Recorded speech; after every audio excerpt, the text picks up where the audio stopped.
setiap hari seperti embun pagi sejukkan hati. Ucapkan syukur, Tuhan Yesus baik, biar kita tabur perkataan yang baik. Tuhan sediakan kebutuhanku, Dia akan cukupkan semua yang ku perlu. Dia sembuhkan semua sakitku, berikan damai sejahtera yang lampaui akalku. Tuhan buka jalan, pimpin semua langkahku. Dia tiang awal dan tiang apiku. Maka dalam tahun ketiga zaman Hosea bin Ela, Raja Israel, Hizkia, anak Ahaz, Raja Yehuda menjadi raja.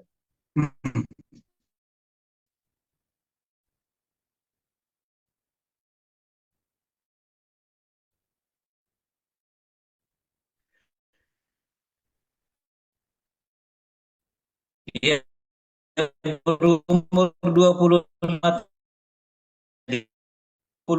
tahun ia memerintah. Benar di mata bukan tugu-tugu berhala dan yang mendebang tiang-tiang berhala dan yang menghancurkan ular tembaga yang dibuat Musa. Sebab sampai pada masa itu orang Israel memang masih membakar korban bagi ular itu yang namanya disebut Nehustan. Ia percaya kepada Tuhan Allah Israel, dan di antara semua raja-raja Yehuda, baik yang sesudah dia maupun yang sebelumnya, tidak ada lagi yang sama seperti dia. Ia berpaut kepada Tuhan, tidak menyimpang daripada mengikuti dia, dan ia berpegang pada perintah-perintah Tuhan yang telah diperintahkannya kepada Musa. Maka Tuhan menyertai dia kemanapun juga ia pergi berperang, ia beruntung. Ia memberontak kepada Raja Asyur dan tidak lagi takluk kepadanya. Dialah yang mengalahkan orang Filistin sampai ke Gaza dan memusnahkan daerahnya, baik menara-menara penjagaan maupun kota-kota yang berkubu.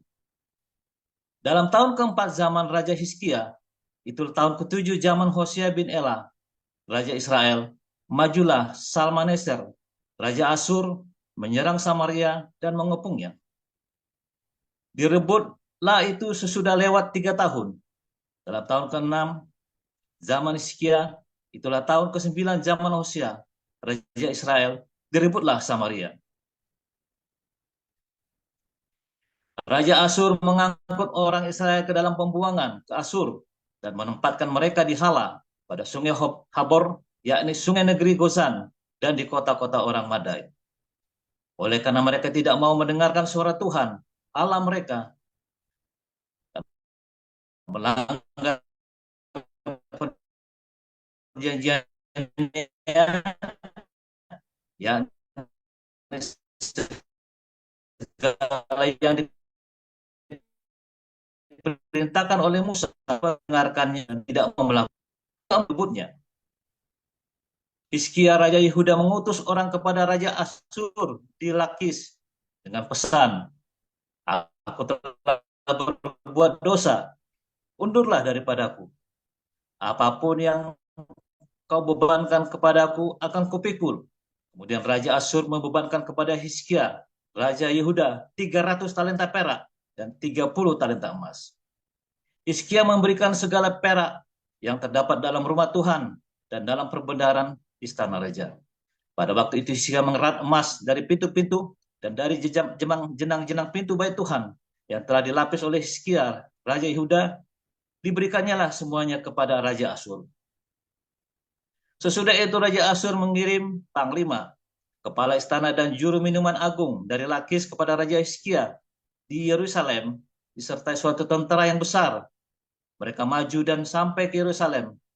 Setelah mereka maju dan sampai di situ, mereka mengambil tempat dekat saluran kolam atas yang di Jalan Raja Padang Tukang Penatu. Dan ketika mereka memanggil-manggil kepada raja, keluarlah mendapatkan mereka Elakim bin Hilkiah, kepala istana, dan Sebna, panitera negara, serta Yoab bin Asaf, bendahara negara. Lalu mana pada baiklah kata-kata kepada Hizkia, beginilah kata Raja Agung, Raja Asyur. Hanya ucapan bibir saja dapat merupakan siasat dan kekuatan untuk perang. Sekarang kepada siapa engkau berharap, maka engkau memberontak terhadap aku? Sesungguhnya engkau berharap kepada tongkat bambu yang patah terkulai itu, yaitu Mesir, yang akan menusuk dan menembus tangan orang yang bertopang kepadanya. Begitulah keadaan Firaun, Raja Mesir, bagi semua orang yang berharap kepadanya. Dan apabila kamu berkata kepadaku, kami berharap kepada Tuhan Allah kami, bukankah dia itu yang bukit-bukit pengorbanannya dan mesbah-mesbahnya telah dijauhkan oleh Hizkia, sambil berkata kepada Yehuda dan Yerusalem, di depan mesbah yang di Yerusalem, inilah kamu harus sujud menyembah. Maka sekarang baiklah, bertaruh dengan tuanku, Raja Asyur. Aku akan memberikan 2.000 ekor kuda kepadamu, jika engkau sanggup memberikan dari pihakmu orang-orang yang mengendarainya. Bagaimanakah mungkin engkau memukul mundur satu orang perwira tuanku yang paling kecil, padahal engkau berharap kepada Mesir dalam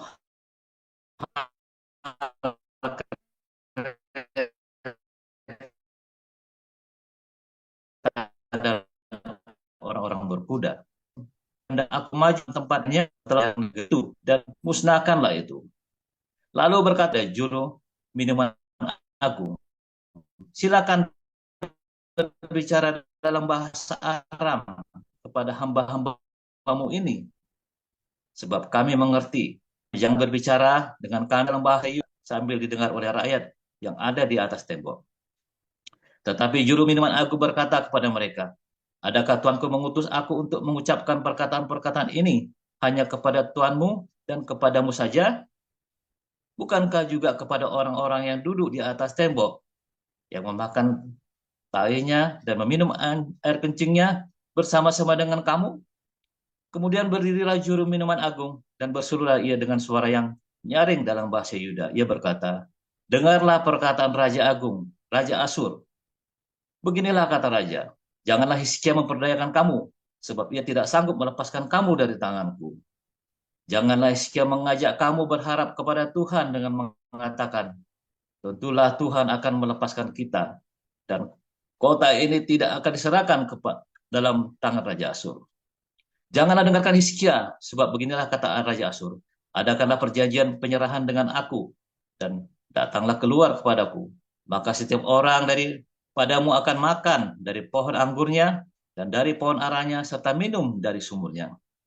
Sampai aku datang dan membawa kamu ke suatu negeri seperti negerimu ini, suatu negeri yang bergandum dan berair anggur, suatu negeri yang berroti dan berkebun anggur, suatu negeri yang berpohon zaitun, berminyak dan bermadu. Dengan demikian kamu hidup dan tidak mati. Tetapi janganlah dengarkan Hizkia, sebab ia membujuk kamu dengan mengatakan, Tuhan akan melepaskan kita. Apakah pernah para Allah bangsa-bangsa melepaskan negerinya masing-masing dari tangan Raja Asyur? Di manakah para Allah negeri Hamad dan Arfad? Di manakah para Allah negeri Safarwaim, Hena dan Iwa? Apakah mereka telah melepaskan Samaria dari tanganku? Siapakah di antara semua Allah negeri-negeri yang telah melepaskan negeri mereka dari tanganku, sehingga Tuhan sanggup melepaskan Yerusalem dari tanganku? Tetapi rakyat itu berdiam diri dan tidak menjawab dia sepatah kata pun, sebab ada perintah raja bunyinya, jangan kamu menjawab dia. Kemudian pergilah Elakim bin Hilkiah kepala istana, dan Sebna, Panitera negara, dan Yoab bin Asap bernegara menghadap Hizkia dengan pakaian yang dikoyakkan, lalu memberitahukan kepadanya perkataan juru minuman agung. Demikian firman Tuhan. Wahyu 1, inilah wahyu Yesus Kristus yang dikaruniakan Allah kepadanya, supaya ditunjukkannya kepada hamba-hambanya apa yang harus segera terjadi. Dan oleh malaikatnya yang diutusnya, ia telah menyatakannya kepada hambanya Yohanes. Yohanes telah bersaksi tentang firman Allah dan tentang kesaksian yang diberikan oleh Yesus Kristus, yaitu segala sesuatu yang telah dilihatnya. Berbahagialah ia yang membacakan dan mereka yang mendengarkan kata-kata nubuat ini, dan yang menuruti apa yang ada tertulis di dalamnya, sebab waktunya sudah dekat. Dari Yohanes kepada ketujuh jemaat yang di Asia Kecil, kasih karunia dan damai sejahtera menyertai kamu dari Dia yang ada dan yang sudah ada dan yang akan datang, dan dari ketujuh roh yang ada di hadapan tahtanya, dan dari Yesus Kristus, saksi yang setia, yang pertama bangkit dari antara orang mati, dan yang berkuasa atas raja-raja bumi ini. Bagi Dia yang mengasihi kita, dan yang telah melepaskan kita dari dosa kita oleh darah-Nya, dan yang telah membuat kita menjadi suatu kerajaan, menjadi imam-imam bagi Allah, Bapanya. Bagi Dialah kemuliaan dan kuasa sampai selama-lamanya. Amin. Lihatlah, Ia datang dengan awan-awan, dan setiap mata akan melihat Dia, juga mereka yang telah menikam Dia, dan semua bangsa di bumi akan meratapi Dia. Ya, amin. Aku adalah Alfa dan Omega, firman Tuhan Allah, yang ada dan yang sudah ada dan yang akan datang, yang Maha Kuasa. Aku, Yohanes, saudara dalam sekutumu dalam kesusahan, dalam kerajaan, dan dalam ketekunan menantikan Yesus, berada di pulau Patmos, yang bernama Patmos, yang oleh karena firman Allah dan kesaksian yang diberikan oleh Yesus. Pada hari Tuhan, aku dikuasai oleh Roh, dan aku mendengar dari belakangku suatu suara yang nyaring, seperti bunyi sangkakala. Katanya, apa yang kau lihat, tuliskanlah di dalam sebuah kitab, dan kirimkanlah kepada ketujuh jemaat ini, ke Efesus, ke Smyrna, ke Pergamus, ke Tiatira, ke Sardis, ke Philadelphia, dan ke Laodikia. Lalu aku berpaling untuk melihat suara yang berbicara kepadaku. Dan setelah aku berpaling, tampaklah kepadaku 7 kaki dian dari emas. Dan di tengah-tengah kaki dian itu ada seorang serupa anak manusia, berpakaian jubah yang panjangnya sampai di kaki, dan dadanya berlilitkan ikat pinggang dari emas. Kepala dan rambutnya putih bagaikan bulu yang putih metah, dan matanya bagaikan nyala api. Dan kakinya mengkilat bagaikan tembaga membara di dalam perapian. Suaranya bagaikan desau air bah. Dan di tangan kanannya ia memegang 7 bintang, dan dari mulutnya keluar sebilah pedang tajam bermata 2. Dan wajahnya bersinar-sinar bagaikan matahari yang terik. Ketika aku melihat dia, tersungkurlah aku di depan kakinya, sama seperti orang yang mati. Tetapi ia meletakkan tangan kanannya di atasku, lalu berkata, jangan takut, aku adalah yang awal dan yang akhir, dan yang hidup. Aku telah mati, namun lihatlah, aku hidup sampai selama-lamanya, dan aku memegang segala kunci maut dan kerajaan maut. Karena itu, tuliskanlah apa yang telah kau lihat, baik yang terjadi sekarang maupun yang akan terjadi sesudah ini. Dan rahasia ketujuh bintang yang telah kau lihat pada tangan kananku dan ketujuh kaki dian emas itu. Ketujuh bintang itu ialah malaikat ketujuh jemaat, dan ketujuh kaki dian itu ialah ketujuh jemaat. Demikianlah sabda Allah. Haleluya, firman Tuhan selalu baru. Setiap hari ketika kita menanti-nantikan Tuhan dengan penuh cinta, dengan penuh pengharapan, dan terus berbuat baik. Saudara, gereja versus masjid itu begini, saudara ya. Kita secara literal ya, secara literal. Gereja yaitu bangunan gereja, masjid bangunan masjid. Saudara, baik bangunan gereja maupun bangunan masjid, saudara ya, dua-duanya itu memberikan dampak yang signifikan terhadap masyarakat ya. Kalau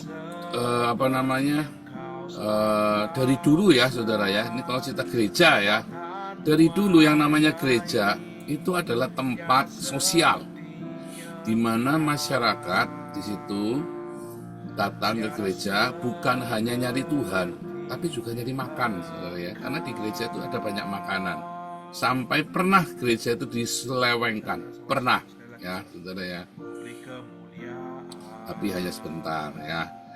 Pernah diselewengkan, tetapi hanya sebentar. Tetapi secara umum, ya, gereja itu adalah tempat berkumpulnya umat, dan di situ umat mendapatkan perlindungan. Makanya kalau orang penjahat dia lari ke gereja, dia minta perlindungan dari gereja, maka tentara dari negara nggak bisa masuk tuh. Dia harus permisi dulu, ya, dan dia harus benar-benar melakukan pengadilan di gereja.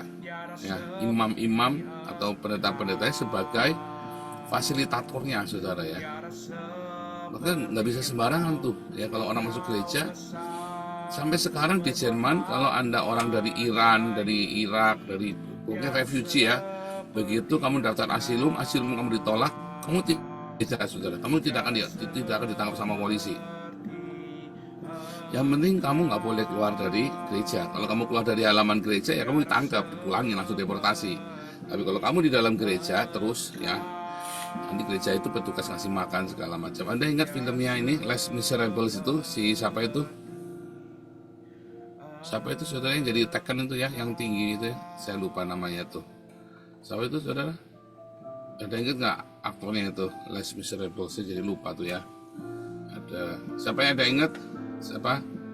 Les Miserables itu, yang film Taken 1, Taken 2, Taken 3 itu loh. Liam Neeson, terima kasih Ali Mulyo. Liam Neeson ya. Ya, Anda nonton filmnya itu bagus ya, panjang tapi ya, dia kan kemudian dia jadi buronan, kemudian dia sama anaknya sembunyi di dalam gereja. Polisi tahu tuh dia ada sembunyi di gereja, tapi nggak bisa apa-apa. Ya di Perancis itu ya settingnya ya. Nah itu beneran seperti itu, sampai hari ini masih begitu ya. Jadi gereja, gedung gereja, saya nggak cerita gereja adalah kita ya, eklesia, bukan, tapi gedung bernama gereja. Atau sebuah pertemuan, sebuah gedung pertemuan yang diberi nama gereja. Nah, saya cerita hurufnya. Memang adalah sebuah tempat sama seperti bait suci bagi Israel, ya. Ya, karena di bait suci di situ tempat orang masuk meminta perlindungan, saudara. Perlindungan pertama, kalau dia ada ketidakadilan, dia lari ke bait suci. Pengadilan semua ada di dalam bait suci, saudara. Sanhedrin semua kalau mengadili orang di bait suci. Yesus pun waktu difitnah mau disalib diadili di bait suci dulu, saudara. Karena pengadilan itu dimulai dari bait suci, ya, katakan kan, pengadilan itu, penghakiman itu mulai dari bait suci. Karena bait suci adalah tempat penghakiman, dan orang-orang di bait suci adalah tempat orang-orang yang akan dihakimi pertama kali, ya. Nah jadi saudara, sampai dengan hari ini gereja menjadi tempat shelter, tempat refugee. Di Belanda ini ada orang gila, saudara, pendetanya gila ya. Tapi sekarang udah nggak boleh, udah nggak tahu, udah kayaknya udah nggak ada ya. Saya lupa gerejanya ya, karena sudah ini. Jadi pendeta ini, ya modelnya kayak saya, ngumpulin refugee, ditaruh di dalam gereja, saudara. Yang ngumpulin refugee, ngumpulin gelandangan, semua ditaruh di dalam gereja. Maka pemerintah nggak bisa apa-apa, saudara, nggak bisa ngusir. Ya, doakan kita punya tempat seperti ini, saudara, di Belanda ya. Hanya saya nggak tahu kenapa nggak di follow up lagi. Saya lagi pengen ketemu orang, saya lagi nyari, tapi orangnya agak sulit ditemui, orangnya eksentrik ya, saudara ya. Saya pengen punya tempat seperti ini, saudara ya, tempat semua orang-orang refugee ini. Dan memang dia berbuah, saudara ya, karena itu memberi tumpangan kepada orang asing ya, itu luar biasa. Nah itu tugasnya gereja itu seperti itu, saudara, yang benar ya. Tetapi bukan sembarangan ya, orang bisa tidur sembarangan, itu nggak bisa. Artinya ada gunanya. Nah, orang berdoa di sana, orang minta review di sana, orang minta makan di sana. Di gereja selalu ada makanan. Di gereja itu, termasuk di gereja kita ya, di Hagios itu selalu ada makanan. Pokoknya kalau kita buka kantor, kita setiap orang datang pasti kita masak, karena selalu ada bahan makanan. Kita dipinjami freezer besar ya saudara ya, gerejanya sebenarnya cukup baik ya saudara ya, kita dipinjami freezer besar. Setiap kali orang datang bisa makan di sana ya. Dan sekarang kita punya pastori, doakan ya, ini biaya cukup besar kita ya, biaya cukup besar ya, tetapi itu untuk masyarakat, untuk kesejahteraan umat saudara ya. Nah, jadi saudara, gereja itu adalah sebuah tempat di mana umat berkumpul, dari umat diberikan kepada Tuhan, lalu dimanage oleh para pengurus, diberikan untuk kesejahteraan umat, saudara ya, berbagi. Maka tidak ada orang miskin di tengah mereka. Maka tidak ada orang berkekurangan. Pokoknya siapa saja jemaat Hagios, tidak boleh ada yang sampai nggak punya rumah, saudara, nggak tidur dari gelandangan. Nah, kemarin ada orang yang WhatsApp saya tiba-tiba, "Pak, maaf saya sudah lama nggak ikut doa pagi, nggak ikut tembun pagi. Sekarang saya diusir dari kontrakan karena udah 3 bulan nggak bayar kontrakan. Saya tinggal di jalan, kontrakannya cuma 750, tapi saya tinggal di jalan." Saya bilang, "Ya kenapa?" Karena ya sekarang saya diusir ya, karena kemarin uang kontrakannya yang harus buat bayar kontrakan saya pakai buat berobat. Loh, terus Pak bisa nggak sekarang saya ikut, saya dikasih uang lagi kontrakan. Saya janji saya akan rajin ikut tembun pagi. Saya jawab, saudara, kamu sudah melanggar SOP yang sangat mudah. Lalu kamu minta, kan akhirnya kan kamu nggak dapat support lagi dari tembun pagi. Kamu melanggar, ya kamu nggak dapat. Lalu kamu minta saya melanggar yang kita buat. Nah, kamu tuh nggak benar namanya. Saudara tahu kenapa orang ini tetap miskin, saudara? Karena dia melanggar dan dia minta orang lain untuk melanggar buat dia, saudara. Melanggar enggak? Ini orang sudah melanggar SOP. Lalu dia mau nerosol, lalu dia minta saya melanggar SOP buat dia, saudara. Iya kan? Disuruh ini kan, supaya diambil kan, supaya saya ngasih reket TBLC, ditekan kalau bisa ini ya, ketuanya Mun Pagi ini Pak Ido, ayo Pak Ido, ini teman saya ini waduh, ya harap karena kenal saya bisa melakukan itu buat dia, saudara. Berarti ini orang yang sangat selfish sekali, saudara. Dia melanggar kemarin sehingga nggak dapat, ya kan? Dia sakit, harusnya kalau dia rajin, sakit pun bisa kita bantu, saudara. Bahkan sakit aja bisa kita urus, saudara ya. Sungguh, saudara, kita nggak main-main yayasan kita ini. Yang penting kamu jangan pernah langgar SOP. Tapi ini orang sudah nggak ikut tembun pagi, udah diusir, akhirnya minta tolong saya. Setelah minta tolong saya disuruh ngelawar SOP demi dia. Saya bilang, kamu ikut dulu rajin, nanti kamu kita tolong lagi. Tapi nggak boleh, saya nolong kamu sekarang, terus supaya kamu rajin. Kita nggak bego, saudara. Ya kan? Kita juga nggak bego. Itu namanya kasih. Kalau saya nolongin dia sekarang, tak kasih dulu, itu namanya goblok, saudara. Namanya saya sombong, mentang-mentang kita punya uang, terus kita mau nolong semua orang, yang orang itu tidak pantas untuk ditolong. Mengapa? Karena dia sudah melanggar, lalu dia minta saya ngelanggar demi dia. Nggak boleh, saudara. Lalu yang lain yang setia bagaimana? Akhirnya nanti, nah itulah. Nah, para gelandangan yang ada yang kita tolong itu di Den Haag, itu adalah model-model seperti itu tadinya tuh, saudara. Mengapa pemerintah Belanda nggak bisa tolong dia? Karena orang ini administrasinya sudah salah, maka pemerintah suruh perbaiki administrasimu, maka uangnya cair lagi. Dia nggak mau, saudara, perbaiki. Dia marah-marah. Saya ini warga negara Belanda, saya tidak mau tahu, saya mau begini gitu ya, saudara ya. Ya gimana kita mau tolong kamu? Kamu isiin aja, kamu nggak mau tanda tangan di sini. Saya tidak mau tanda tangan. Ya nggak bisa. Ya apa yang mau dikasihkan, dia harus tanda tangan, harus isi formulir, tanda tangan, di-apply, foto, apa segala macam. Maka pemerintah bisa mulai kasih dia ini lagi. Tapi karena dia langgar, dia nggak mau, dia mau ikutin, dia mau maksa, ya nggak bisa. Akhirnya jadi gelandangan, saudara. Nah, lalu kebetulan ada gereja. Yang nolong dia siapa? Ya gereja. Apakah masjid nolong dia? Ya enggak, gereja yang nolong. Mengapa gereja yang nolong? Ya karena gereja itu memang tugasnya gereja. Mengapa masjid tidak menolong, saudara? Karena masjid itu bukan tempat untuk itu. Masjid itu adalah tempat buat tidur, saudara, buat tidur siang. Masjid itu tempat berdoa, bukan. Berdoa itu di jalan raya, saudara. Tidur siang di masjid, doa di jalan raya. Kamu tanya sama ustadz-ustadz di Indonesia deh. Tuh tanya yang imam besarnya Istiqlal. Masjid Istiqlal dibangun buat apa, saudara? Buat tidur. Tuh tanya itu 212, tidurnya di Istiqlal, sembayangnya di Monas kan. Serius, saudara. Kalau gereja dibuat bukan buat tidur, kamu tidak boleh tidur di gereja, saudara. Ya, kamu berdoa di dalam gereja, kamu diberi makan di dalam gereja, tapi kamu tidak boleh tidur di gereja. Ya, lalu kamu berdoanya di jalan, nggak boleh, saudara. Kamu berdoanya di, ya kalau kamu mau bikin ibadah gitu ya, seremoni kan, ibadah kita tiap hari ya, ibadah kita adalah hidup kudus dan berdiakonia. Kalau kita mau celebration, ya di dalam gedung gereja, ada izinnya, semua lengkap. Ya, di jalan ya jangan ganggu orang kamu nanti, ya kan? Kalau kamu celebration di jalan, kamu ganggu orang. Tetapi yang lucu, saudara ya, masjid ini kan tempat untuk tidur, saudara ya. Anda cari di KBBI, masjid tempat untuk tidur siang. Jadi saudara, kamu cari KBBI, ya, nggak ada pak, itu KBBI-nya kamu salah pasti. Kamu cari KBBI yang benar, masjid itu adalah tempat untuk tidur siang, saudara. Terus Anda tanya ya, sholat di mana? Tanya Google, pasti jawabnya di jalan, saudara. Di masjid bukan, di jalan, saudara, sholatnya di Monas. Karena kalau gereja itu tempat untuk berdoa, tempat untuk berbagi makanan.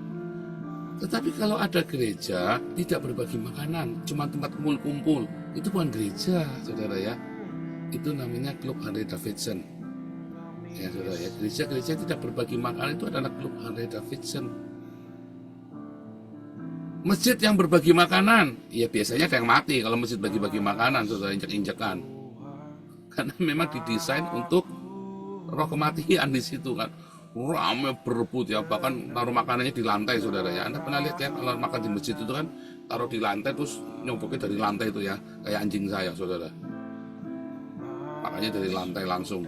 Kalau di gereja kamu harus pakai tempat, saudara, harus pakai piring atau pakai mangkok yang layak. Nggak boleh kamu taruh di lantai. Satu, karpetnya nanti kotor, ya. Dua, harus pakai tempat, karena nanti nggak beda anjing sama orang, saudara ya. Harus pakai tempat. Gini pak, bukan, saya ngomong serius, saudara. Itu terjadi nggak cuma di Indonesia, di Belanda pun terjadi hal yang sama, saudara. Sama ya. Nah, masjidnya buat tidur, sholatnya di jalan raya, sama, di mana-mana sama. Itu memang begitu. Saya nggak bohong, saudara ya. Saya nggak menghina. Ya. Kalau gereja, kalau satu kampung ada gereja, orang kan marah-marah. Ini orang bodoh, saudara. Mengapa? Karena begitu ada gereja, harga tanahnya pasti mahal. Kamu cari mall manapun yang sepi, bikin buat gereja, pasti ramai. Ya. Kenapa, saudara? Karena orang gereja datang, dia kan ecis, saudara, keren kan, datang ke gereja kan. Selesai dari gereja kan dia turun jalan-jalan, saudara, lihat-lihat. Mumpung parkirnya gratis, karena mallnya masih baru kan. Anda cepetan buka toko di situ, mumpung masih murah juga. Bikin toko pertama apa? Toko makanan dulu, Jasera, saudara ya. Terus toko aksesoris handphone, yang penting-penting dulu, jangan yang berat-berat. Yang orang pasti beli, murah pasti beli, ambil. Itu strateginya bikin mall. Saya dulu pernah masuk dalam sana ya, saya dulu pernah masuk di dalam strategi itu ya. Saudara, caranya gitu, bikin buat gereja dulu. Orang datang gereja sana ramai, orang pergi ke mall-mall itu ramai semua ya. Pulang gereja bus budal pasti ramai. Jadi pengelola itu kasih, gereja suruh bayar listriknya aja, jangan bayar sewanya, ya saudara ya. Tiap hari Minggu bikin ya, tiap Sabtu Minggu itu nanti mallnya rame. Tak jamin, saudara, mallnya rame. Mau Mangga 2, Novotel, apa namanya, ITC Cempaka, Roxy, Taman Anggrek, ya semua, saudara. Itu kalau kamu pengen rame, ya buat gereja dulu, pasti jamin rame, ya, jamin pasti rame. Mengelola mall itu ya buat gereja dulu. Wah, kalau gitu buat masjid, tak jamin sepi, saudara. Tak jamin sepi. Mengapa sepi, saudara? Begitu dia Allahu Akbar, ya kan? Ya, orang malah lari, saudara. Karena sebentar lagi bomnya meledak, saudara. Ya kan?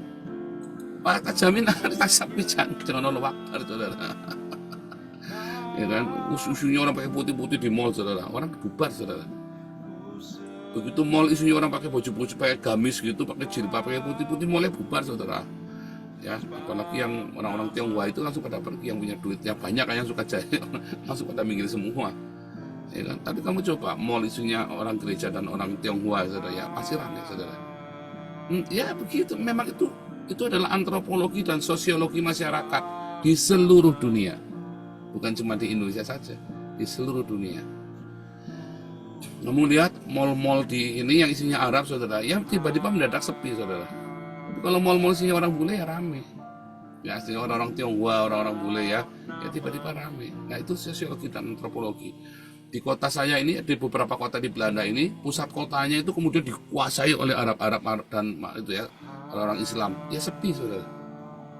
Tapi begitu masuk di Den Haag, pusat kotanya dikuasai sama Chinatown, saudara, ya rame, saudara. Nah, ya begitu, ya itu sosiologi dan antropologi. Saya bukan lagi memprovokasi Anda ya, ini lagi puasa, ya saudara ya. Nanti pagi-pagi bangun yang lagi buka puasa dan ikut embun pagi, ya saudara ya, yang lagi sahur ikut embun pagi. Soalnya biasanya orang Islam kalau sahur itu habis sholat pasti ikut embun pagi, saudara. Nah orang Islam itu ya, puji Tuhan ya saudara ya, Tuhan baik. Nah itu saudara ya, saya ngomong serius ya, saya nggak lagi mocking, saya nggak lagi bercanda, saudara. Tetapi kalau gerejamu kemudian tidak berfungsi, waduh baik, saudara. Gerejamu itu harus tempat orang datang, semua orang datang pasti bisa makan di situ. Setting sekarang hamba-hamba Tuhan yang mendengarkan embun pagi ini, gerejamu ya buka tiap hari, saudara, tiap siang, masak sop yang gampang. Setiap orang datang situ boleh makan gratis. Kamu tuh tidak akan rugi, saudara. Cuma masak sop itu berapa sih, saudara? Masak sop diganti-ganti sop ayam, ya kan? Ganti-ganti, saudara ya, soto sapi, sop ayam, bikin bakso yang, ya kan? Yang simpel, murah, banyak yang bisa dipanasin. Pengerjamu juga bisa makan, sekalian masak buat pengerja, sekalian masak dibuka buat orang. Gerejamu nanti akan diberkati, saudara. Jangan tidak percaya saya, ya. Kalau gerejamu tidak seperti itu, ya tinggalkan, saudara. Itu bukan gereja. Itu tempat antrian, ruang tunggu neraka, saudara. Kalau gerejamu tidak memberikan makan setiap hari, saudara ya minimum seminggu sekali, mungkin tidak pernah memberi makan. Gereja itu bukan gereja, tapi ruang tunggu neraka, saudara. Serius, saudara. Hati-hati loh, saudara. Banyak bagus kok diurapi Tuhan, gundulmu itu bukan diurapi Tuhan, kamu lagi disihir itu sama pendetanya supaya uangmu pindah ke kantongnya dia, uang dari dompetmu pindah ke dompetnya dia, saudara. Percaya saya, itu sihir dalam gereja itu, saudara, sihir yang nyata itu, ya. Serius, saya nggak main-main ya. Kamu kira saya bercanda, saudara? Gereja itu harusnya tempat di mana orang bisa mencari bantuan ketika dia lagi susah. Tentu ada peraturannya. Ya ada aturannya dong. Semua juga ada aturannya. Tapi aturan itu adalah aturan demi supaya semuanya bisa ditolong. Bukan supaya mempersulit orang ditolong, bukan. Tapi supaya semua bisa ditolong. Ya. Kalau Anda bergabung dengan gereja yang tidak membantu jemaatnya, kamu pergi, saudara. Oh, tapi saya ini orang kaya, saya tidak perlu dibantu. Iya, kamu pergi. Itu uangmu lagi diakali sama pendetanya, saudara. Gereja yang benar ya adalah gereja yang kolektanya dikumpulkan lalu kemudian dibagi lagi untuk kesejahteraan jemaat. Itu gereja yang benar, saudara ya. Tentu kita butuh gedung, ya. Tentu kita butuh AC, ya. Tentu kita butuh beberapa. Tapi ingat, gereja itu harus memberi makan. Ingat, tengok di situ. Jangan sampai ada orang miskin di gereja itu. Tengok, saudara. Terus di gereja itu dia harus ya orang-orang datang ya selalu. Jangan kamu merasa kamu lebih hebat daripada orang-orang yang datang minta-minta ini. Siapa tahu kamu nanti adalah bagian dari mereka, saudara. Ya.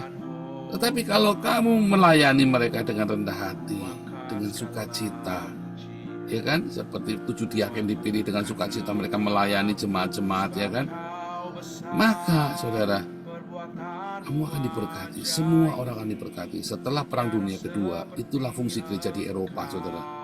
Semua orang datang ke gereja di Eropa, termasuk gereja Katolik ya. Setelah Perang Dunia Kedua, semua orang datang ke gereja. Mereka berteduh di gereja. Ya kan, rumahnya hancur. Rumahnya hancur. Yang tidak dihancurkan itu cuma gereja, saudara. Perang Dunia Kedua kan hebat sekali. Ya, gereja tidak dihancurkan. Maka orang-orang datang ke gereja, rumah sambil membangun rumah mereka. Mereka nunggu di gereja, rumahnya dibangun, mereka tidur di gereja, mandi di gereja, makan di gereja. Setiap ini ada yang meninggal, diibadahin di gereja. Setiap hari Minggu, Sabtu dan Minggu mereka bikin misa di gereja. Itulah gunanya gereja, saudara ya. Dan itulah ide dari gereja Katolik yang kudus itu, saudara. Itu asalnya dari ide dari gereja Katolik ya, saudara ya. Hebat ya, saudara ya. Makanya saya ini, kalau Paus Francis meninggal ini, saya nggak yakin gereja Katolik yang lagi, ini kan lagi merekah nih, lagi mekar lagi. Springnya gereja Katolik ya, di akhir zaman. Saya nggak yakin nih, Paus Francis ini meninggal, apa gereja Katolik bisa seperti, saya terus prihatin, saudara ya. Karena gereja Katolik adalah organisasi gereja yang solid, yang terbesar di dunia.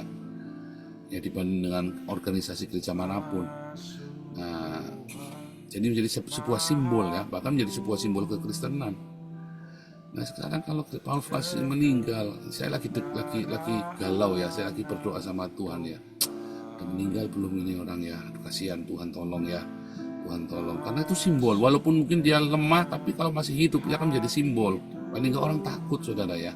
Karena sekali dia ngomong kan berkuasa, tetap namanya masih hidup. Kalau meninggal kan sudah selesai. Nah itu ya, saudara ya. Nah, gereja apapun Anda, mau gereja Katolik, gereja Protestan, gereja Pentakosta, karismatik, Anda gerejanya sewa, apa pokoknya kamu kudu ngasih makan. Kalau kamu gerejanya sewa, ya udah seminggu sekali di saat kamu ibadah. Setelah ibadah kamu buka, kasih makan. Semua orang diundang suruh makan. Itu, saudara ya. Itulah gereja. Kalau masjid jangan ditanya, masjid itu tempat orang tidur. Udah dibilangin masjid itu tempat orang tidur. Ya, kalau gereja itu tempat orang makan, saudara. Undanglah mereka masuk. Rumahku harus penuh, diundang untuk makan. Kalau untuk ibadah bukan untuk makan, saudara. Perjamuanku, ya perjamuan Tuhan. Jangan kamu pikir itu metafora saja, nah, itu perjamuan, ya kan? Tubuhku adalah, dagingku adalah benar-benar makanan, darahku adalah benar-benar minuman. Benar-benar makan dan minum, saudara. Ya, itu fungsi gereja. Itu fungsi gereja yang utama, saudara. Kalau gerejamu tidak melakukan itu, sekali lagi, kalau gerejamu tidak melakukan itu bukan gereja, tapi ruang tunggu neraka, saudara. Kamu ngantri satu-satu ke neraka, langsung nyemplung tuh, saudara ya. Tuhan Yesus memberkati.